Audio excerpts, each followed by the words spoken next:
राज्य की किसानों को एक बार फिर से निराशा हाथ लगने वाली है। इस साल अच्छी और सही समय में बारिश ने सूरजपुर जिले के किसानों के चेहरे में खुशी ला दी थी। खुशी की वजह साफ थी, इस बार सही समय में धान की खेती भी पूरी हो गई। लेकिन अब किसान सरकार के धान खरीदी की शुरुआत की आस टिकाए बैठे हैं। लेकिन सरकार ने तय किया है कि छत्तीसगढ़ में 1 नवंबर से धान खरीदी नहीं की जाएगी, बल्कि ये खरीदी किस तारीख से होगी इसका फैसला मंत्रिमंडल उप समिति करेगी। इसी पर रिपोर्ट देखिए।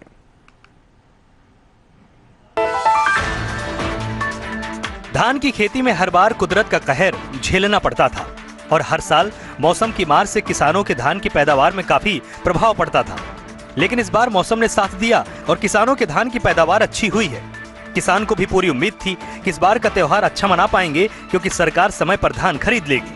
लेकिन सरकार की लाल फीताशाही ने किसानों की खुशियों पर ग्रहण लगा दिया है। इसका सबूत ये है कि शासन ने अब तक धान खरीदी की शुरुआत की घोषणा ही नहीं की, जिसको लेकर किसान बेहद परेशान है। उनके पास पके हुए धान रखने की जगह नहीं है। धान के नुकसान होने की आशंका सता रही है। वहीं सरकार से जल्द धान खरीदी शुरू होने की वो गुहार भी लगाते हुए नजर आ रहे हैं। उधर सरकार का कहना है कि कोरोना के कारण देश में जूट उद्योग प्रभावित होने और बारदानों की कमी हो गई है, इसलिए धान खरीदी में विलंब होगा। बारदानों की कमी को लेकर केंद्र से चर्चा की जा रही है। इस पर केंद्र का सकारात्मक रुख नहीं दिख रहा, इसीलिए शायद धान की खरीदी 1 नवंबर से आगे बढ़ सकती है। धान हम लोग को खरीदने में लेट कर रहा है सरकार। धान उपज है, कहीं कहाँ ले जाएंगे, पानी बरखा आ रहा है, बरस रहा है। बहुत लेट कर रहा है सरकार, ले नहीं रहा है। धान का बोनस तक भी नहीं दिया है, अभी देने में बहुत लेट कर रहा है। खरीदी करे हमारा टाइम पर खरीदी नहीं हो रहा है, यहाँ नुकसान हो रहा है, धान भीज रहा है। धान तो बहुत अच्छा हुआ है और बारिश भी बहुत अच्छा हुआ है, इस कारण धान बहुत सुंदर हुआ है और बहुत ज़्यादा भी हुआ है। लेकिन अब देखिए, रखने का व्यवस्था जगह भी कम है। जी हाँ, किसानों की ये परेशानी यूं ही नहीं है। दरअसल एक और जहां धान खरीदी हर साल नवंबर से शुरू हो जाती थी, वहीं इस बार धान खरीदी के लिए किसानों का पंजीयन शुरू हो गया है। लेकिन खरीदी के कोई भी आदेश नहीं आए हैं। ऐसे में भाजपा कांग्रेस की धान खरीदी की सियासत सूरजपुर में भी दिखने लगी है, जहां भाजपा पदाधिकारी कांग्रेस पर वादा खिलाफी का आरोप लगाते हुए किसानों के साथ धोखा करने की बात करते नजर आए, तो वहीं दूसरी ओर कांग्रेस पदाधिकारियों का कहना है कि सरकार अपने वादों पर अडिग है और वो अपने वादे पूरे कर रही है।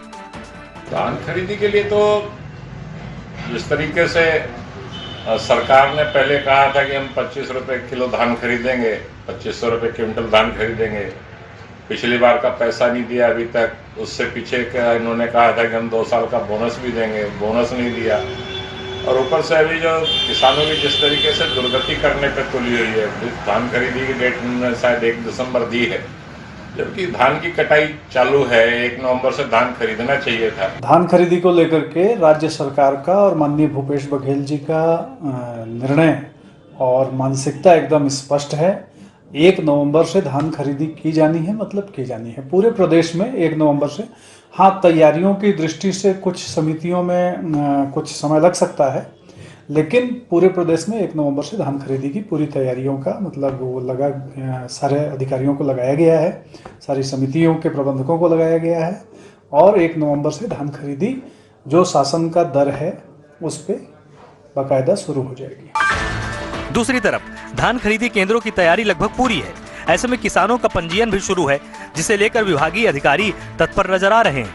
जहां अधिकारी का कहना है कि आदेश आने के बाद जल्द से जल्द धान खरीदी हम शुरू कर देंगे। धान खरीदी के संबंध में अभी तक कोई निर्देश हमको प्राप्त नहीं हुआ है। बाकी जो आवश्यक तैयारी है धान खरीदी के संबंध में, जैसे पंजीयन, ये सब कार्य जारी है, जो भी बहुत जल्दी पूर्ण कर लिए जाएंगे। जैसे कि नवीनीकरण के लगभग 92% कार्य पूर्ण हो चुके हैं। इसके अलावा 3000 नए किसानों का भी पंजीयन किया जा चुका है।